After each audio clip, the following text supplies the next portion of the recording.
Aujourd'hui, on a la chance de rencontrer Brigitte Jalbert d'Emballage Carrousel, présidente directrice générale, qui vient tout récemment de gagner un prix, le prix Entrepreneur de l'année dans la catégorie entreprise à entreprise, business to business, et qui vient d'aller chercher un prix à Toronto pour honorer, on pourrait dire, la culture de l'entreprise de façon plus spécifique.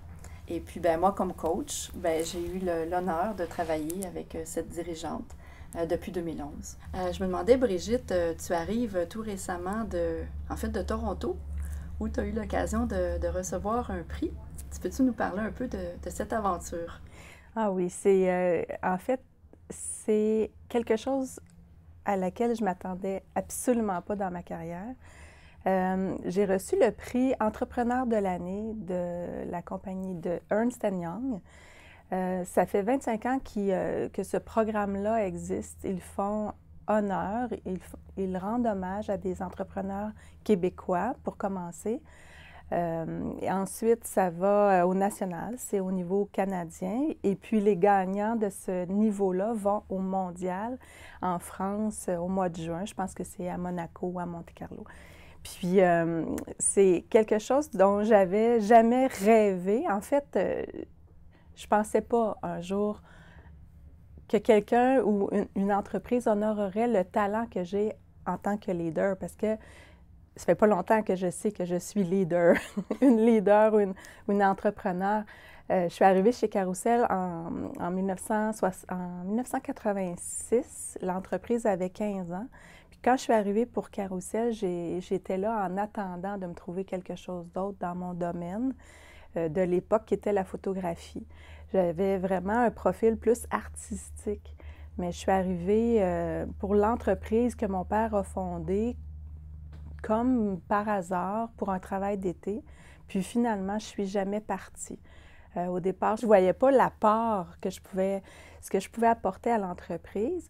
Par contre, j'avais un background en photographie, alors j'ai tranquillement pas vite développé l'aspect, le côté marketing de l'entreprise qui était toute petite à l'époque. Puis personne n'avait pensé à faire des brochures ou des promotions ou des trucs pour promouvoir la compagnie et les produits qu'on distribuait.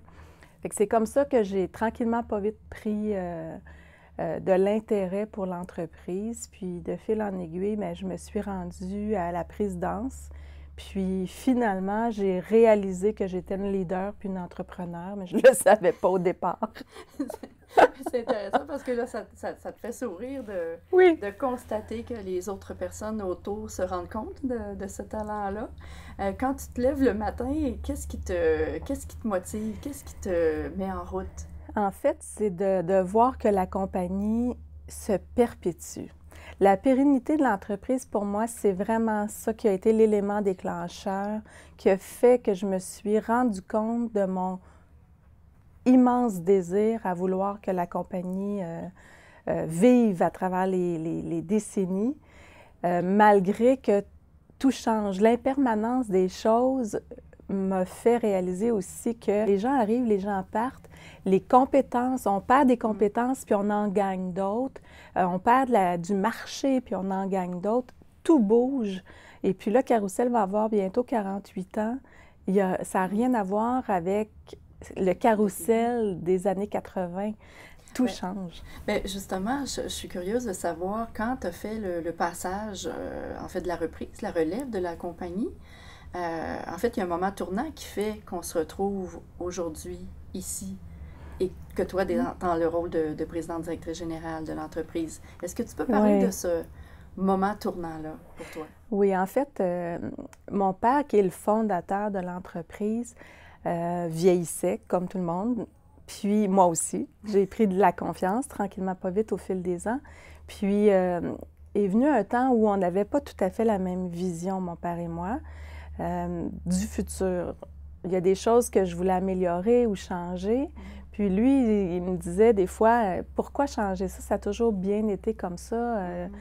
Bon, ça fait qu'on avait comme plus tout à fait les mêmes alignements, les mêmes plans pour le futur. Alors là, tranquillement, pas vite, je devenais un peu frustrée en dedans. Puis je me suis rendu compte que j'avais absolument comme un genre de fougue ou de force qui me disait non, tu sais, papa, il a beau être bon dans, tu sais, il a amené l'entreprise jusque-là, mais ça se peut que ça ne soit pas la personne pour le futur. Puis, il était rendu à 70, 75 ans, c'était normal, pas d'en reperdre, mais d'avoir comme pas nécessairement les mêmes ambitions pour le futur, autant pour lui-même que pour l'entreprise. Alors, tranquillement, pas vite, je me suis dit, non, il faut que je tienne mon bout, puis que je fasse valoir mes idées, puis que je vende mes idées à lui, mais aussi aux gens dans la direction. Puis j'avais le support de mes collègues, les autres membres de la direction ou les gens qui étaient actionnaires avec moi. Alors, j'ai tenu tête à mon père. On a eu beaucoup de grosses discussions qui ont fait mal un peu. Puis une journée, je lui ai dit, « Écoute, papa, je pense que si un jour on veut passer le flambeau à d'autres générations, il faut bien que j'y touche à ce flambeau-là pour pouvoir le passer. » Puis je pense que le moment est venu que ce soit moi qui prenne la direction puis qui prenne les prochaines grosses décisions. Puis ça a été un moment difficile pour lui. Pour moi aussi, ça m'a pris beaucoup de courage, mais je l'ai fait vraiment pour le bien de l'entreprise parce que j'étais convaincue que si on ne faisait pas ce que j'avais en tête, qu'on allait piétiner ou même reculer. OK, donc ça semble partir d'une espèce de conviction intérieure. C'est quoi la place de cette intuition-là dans ton rôle de dirigeante, l'intuition? Mais aujourd'hui, là, j'ai 55 ans, je peux dire que l'intuition m'a toujours guidée. Puis je pense que c'est tellement important de suivre la petite voix ou le sentiment intérieur, la flamme là, qu'on a en dedans, là. Puis quand on est plus jeune, on ne se rend pas nécessairement compte de ça. Puis je l'ai depuis longtemps, cette flamme-là. Puis c'est avec l'âge puis avec l'expérience que je peux dire qu'elle m'a guidée. C'est vraiment cette intuition-là qui fait en sorte où je suis aujourd'hui. Ouais. Bien, merci de le partager. J'avais été un peu témoin d'une période de virage. Je serais curieuse de savoir, est-ce que tu as envie de partager sur qu'est-ce que tu as fait avant de parler avec ton père? Oui, bien, avant de parler avec mon père, j'ai eu au moins une année de questionnement, de gros questionnements. J'ai même fait un plan d'affaires pour m'ouvrir un autre commerce parce que je n'étais plus bien là, chez Carousel. Ça allait plus à mon goût, tu sais. Puis, finalement, je me questionnais. Puis là, j'ai dit, bon, je vais prendre une semaine de vacances, je vais aller réfléchir seule. Finalement, j'ai réservé au Spa East Moon. Puis, en réservant au Spa East Moon, la dame au téléphone m'a dit, « Ah, bien, la semaine de janvier, est-ce que ça vous irait? Peut-être que vous pourriez vous inscrire à la semaine d'alimentation vivante qui va être animée par Roxane Vézina. Et puis, il y a des ateliers, il y a toutes sortes de choses intéressantes que vous pourriez apprendre en même temps. » J'ai dit, « Ah, bien, je connais pas ça, l'alimentation vivante, ça pourrait être bien. » Alors, je me suis inscrite et puis c'était toi qui animais cette semaine-là. Puis, on était un groupe d'une quinzaine de personnes environ, puis je suis arrivée à la semaine le dimanche ou le lundi matin vraiment à plat, fatiguée par trop de questionnements, puis j'avais comme plus d'énergie. Puis finalement, bon, c'est sûr que le repos, la bonne nutrition, le plein air, et puis aussi de rencontrer d'autres gens avec qui j'ai pu jaser de certains sujets, mais surtout de t'avoir rencontré toi, m'a vraiment ouvert l'esprit. Parce que c'est comme si souvent je doutais de moi, mais je doutais aussi de mes impressions, de mes états d'âme, de mes émotions. À un moment donné, je ne savais plus trop si j'avais raison de m'en faire tant que ça ou de vouloir tant que ça que Carousel avance, où je me disais, est-ce que c'est moi qui ai la vérité? Tu sais, qui suis-je, moi, pour dire aux autres que c'est par là qu'il faut aller? Tu sais? Ça fait que toi, ce qui est arrivé, c'est que tu as mis des mots sur mes mes émotions, mes questionnements. Puis parce que je te trouve bien brillante, très cultivée et très femme d'affaires, parce que tu as un background quand même assez solide, ça m'a comme rassurée. Ça a fait en sorte que c'est comme si tout flottait, là, puis après t'avoir parlé, là, ça s'est déposé, puis ça s'est placé dans des cases. Puis là, j'ai dit, bon, OK, on commence par ça, puis après ça, on va faire ça, puis bon, je vais rencontrer mon père, puis je m'étais fait un plan sur une feuille 8,5-11, recto verso, ce que je ferais la journée 1, un peu comme un président des États-Unis. Qu'est-ce que je ferais les 100 premiers jours? Mon plan d'intégration. Bon, j'ajouterais une VP aux finances, je modifierais tous les processus dans l'entrepôt, je changerais le racking. Bon, tu sais, je m'étais fait un plan pour la première année, exemple, là, de transition, tu sais, aussi, de quelle façon on va communiquer ça aux employés, comment on va structurer, est-ce qu'on se fait un CA, est-ce qu'on se fait un comité de gestion, un comité aviseur, qui va en faire partie. Alors, j'avais écrit tout ça, puis quand j'ai rencontré mon père, après ma rencontre d'une semaine avec toi, je me sentais solide. Je savais que je faisais la bonne chose, puis c'était comme advienne que pourra. Si il n'est pas d'accord avec ça, mais je vais aller l'ouvrir, mon petit café dans le Vieux-Boucherville, puis il va être heureux, puis moi, je vais l'être aussi. Mais finalement, il savait bien, mon père, que c'était la bonne chose à faire, malgré qu'il trouvait ça difficile à prendre. Fait que pendant combien de temps vous avez, dans le fond, cohabité jusqu'à un certain point dans, toi, ton nouveau rôle de prise en charge de l'entreprise, puis que lui était toujours présent au quotidien dans l'organisation? En fait, ça s'est fait sur 5 ans environ, parce que j'ai pris la présidence en 2011. Cette année-là, on fêtait le 40e anniversaire de Carrousel. Alors, on a profité de cet événement-là pour annoncer à tout le monde la transition. Mon père a bien dit à tous les employés: j'accroche mes patins, mais j'accroche pas mon chandail. Ça fait que ça voulait dire... je vais être encore là. Je vais être encore là. Mais après ça, lui, les années qui ont suivi, il venait encore, je dirais 5 jours semaine, parce que pour lui, c'était pas faisable de pas... Oui, c'était sa vie, c'était son âme, c'était sa définition. C'était son identité. Son identité, absolument. Alors, puis il est décédé en 2016, mais je dirais 2015 à 2016, bon, là, il y a eu les traitements bon, il était plus malade, il venait moins souvent, mais la dernière fois qu'il est venu au bureau, c'est en avril, puis il est décédé en juillet. Alors... on peut dire qu'il était là vraiment jusqu'à la fin. Oui, on peut dire ça, oui. Puis, donc, il y a comme un autre jalon, dans le fond, qui s'est passé à ce moment-là, quand il a vraiment quitté pour de bon, on pourrait dire. Et puis, depuis ce temps-là, comment tu as orchestré la suite au niveau de la gouvernance, au niveau du leadership? En fait, il n'y a pas eu de grosse coupure entre le moment où il est décédé, disons, à aujourd'hui. Ça s'est fait vraiment de façon graduelle depuis 2011. Depuis 2011, on a fait beaucoup, beaucoup de changements. Oui. Et puis, je pense que j'avais peut-être comparé à mon père au niveau du risque, la tolérance au risque ou la peur du risque. Moi, j'ai hérité d'une entreprise qui est en bonne santé financière. Une entreprise qui est solide, qui est basée sur qui est assise sur des bases vraiment là, solides et ancrées dans le sol. Je pense autant les gens de l'entreprise que la clientèle qui vous a adopté puis qui est loyale à l'organisation, qui continue de servir depuis tant d'années. Absolument, puis les fournisseurs aussi, puis la santé financière de l'entreprise.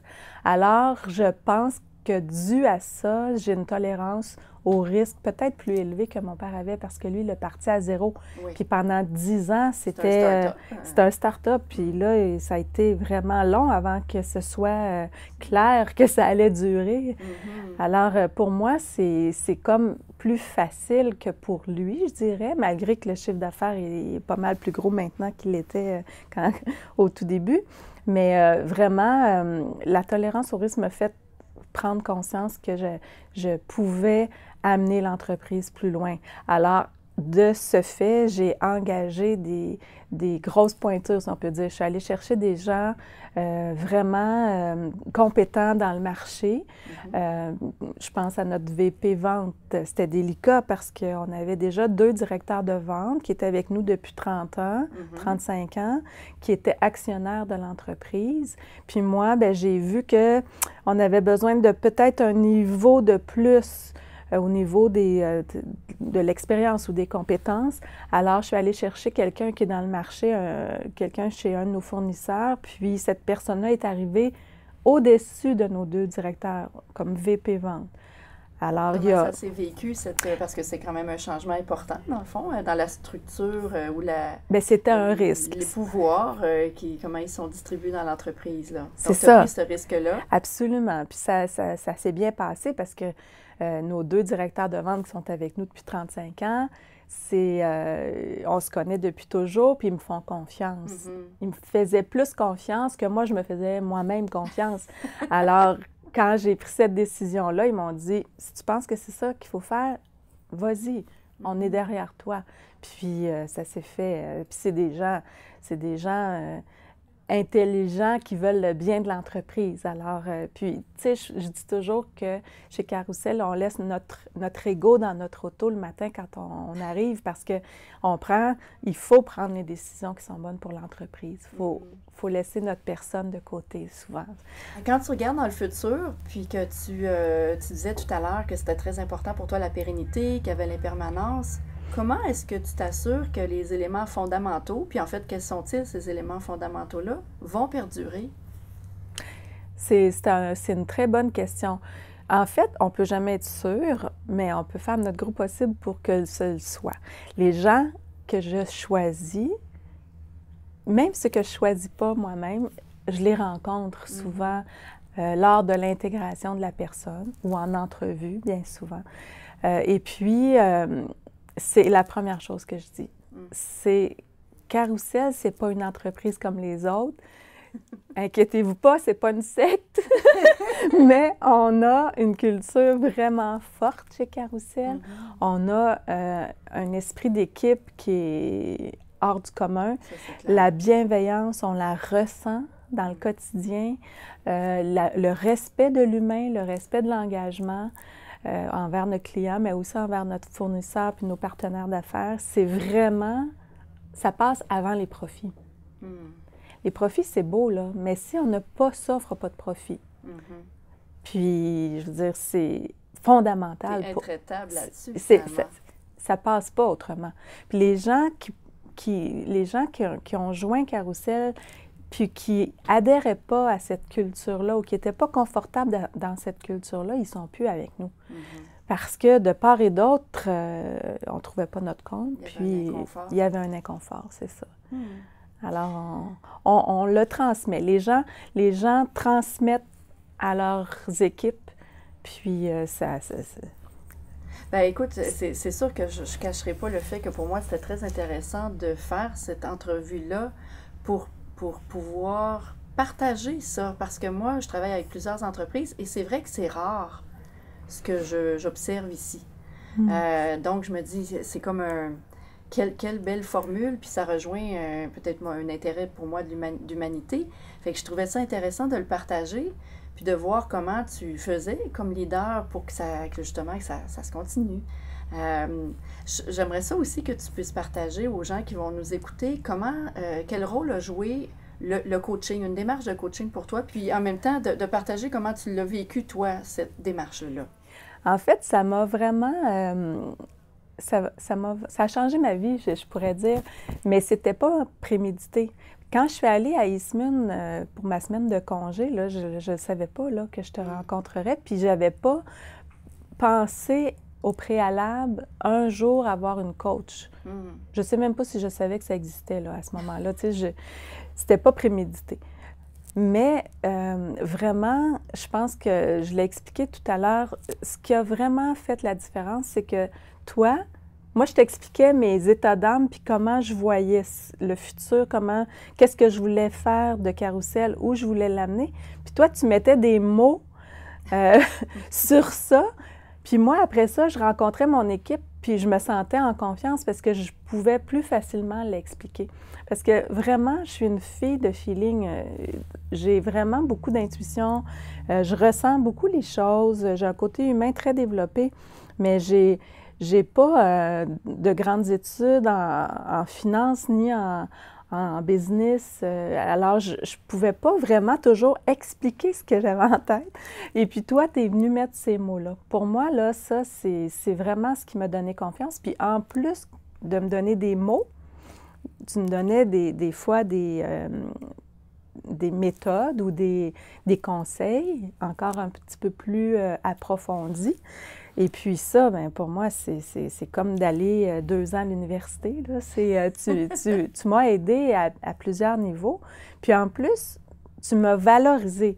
Souvent, tu me disais, parce que je me disais, moi, souvent, j'ai pas les compétences pour faire tel... Mais tu me disais, bien oui, mais t'as ce côté-là, t'as ci, t'as ça, tu te rends pas compte.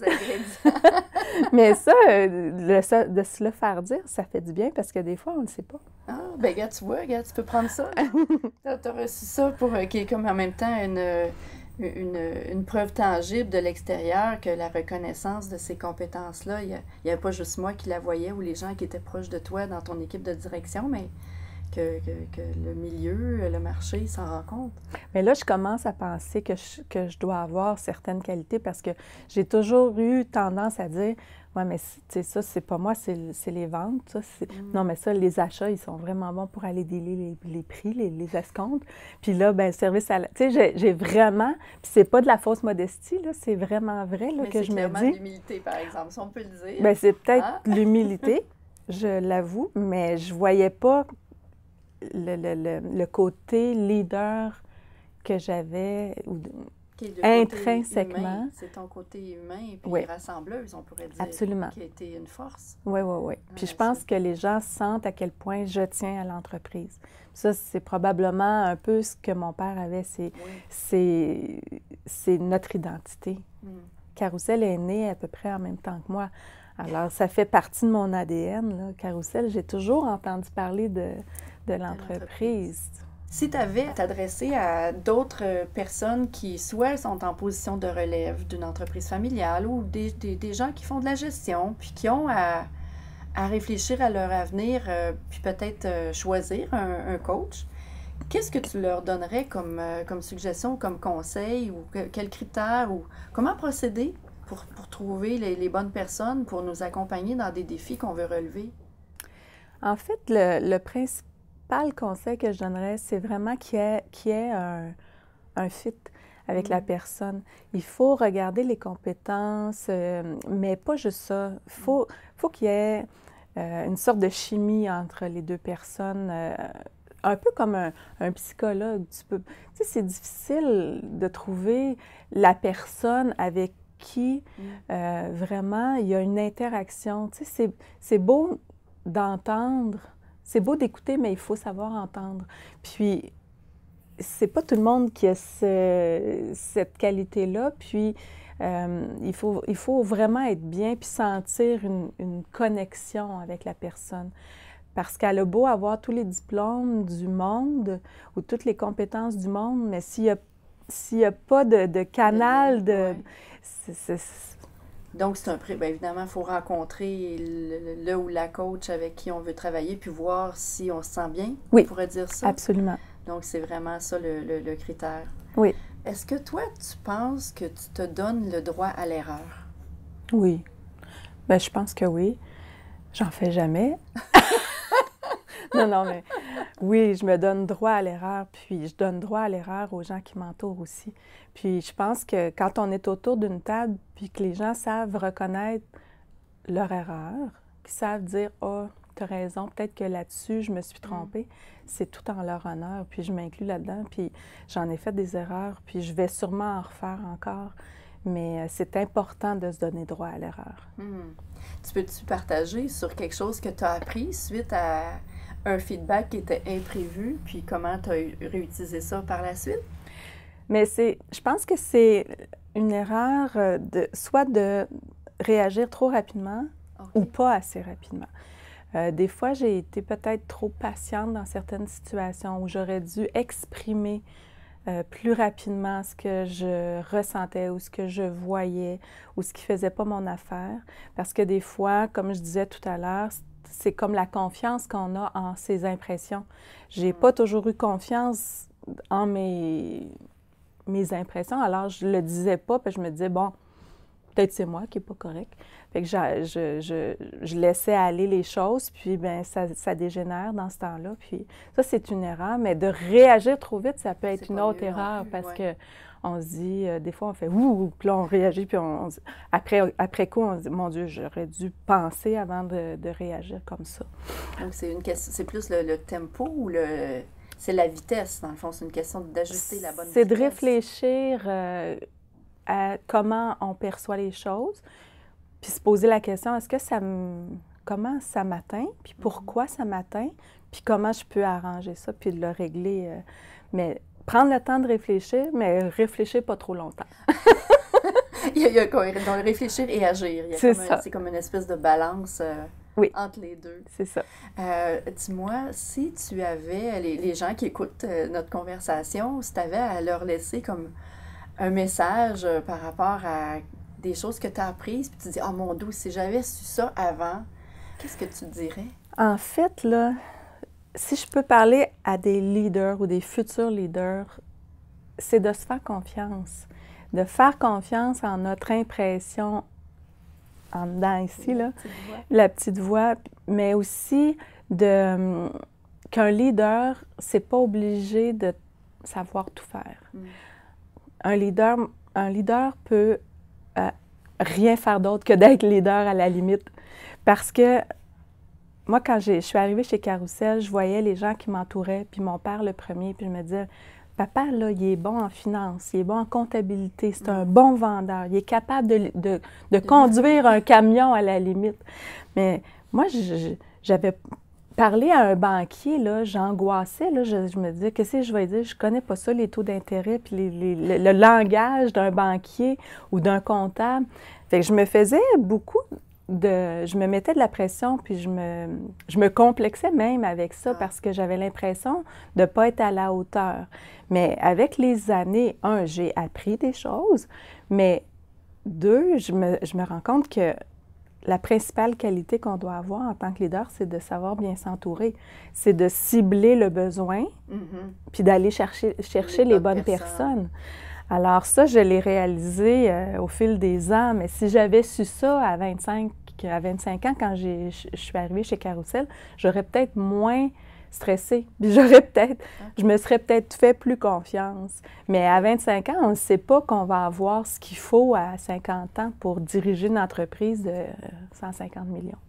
Puis si on ciblait le message maintenant sur des gens qui sont plus dans une position un peu comme toi, c'est-à-dire d'être dans une période de réflexion quant à la relève d'une entreprise familiale, qu'est-ce que tu leur dirais à eux spécifiquement? En fait, pour une relève d'entreprise, je pense qu'il faut penser aux gens en place, pas nécessairement seulement à la famille, mais aux gens en place qui ont la même volonté que toi. Encore là, la personne qui va succéder n'a pas besoin de tout savoir. La personne qui va succéder, c'est important qu'elle ait la même vision que toi pour le futur de l'entreprise. Puis qu'elle ait aussi la capacité d'admettre ses torts, ses lacunes, puis d'aller chercher les bonnes personnes. Quand la personne a la même passion, la même vision, la même fierté pour l'entreprise, le même amour même, je pourrais dire, de l'entreprise, bien là, tu es presque sûr de ne pas mettre l'entreprise dans le trouble. Excellent. Bien, je te remercie beaucoup, Brigitte. Ça fait plaisir.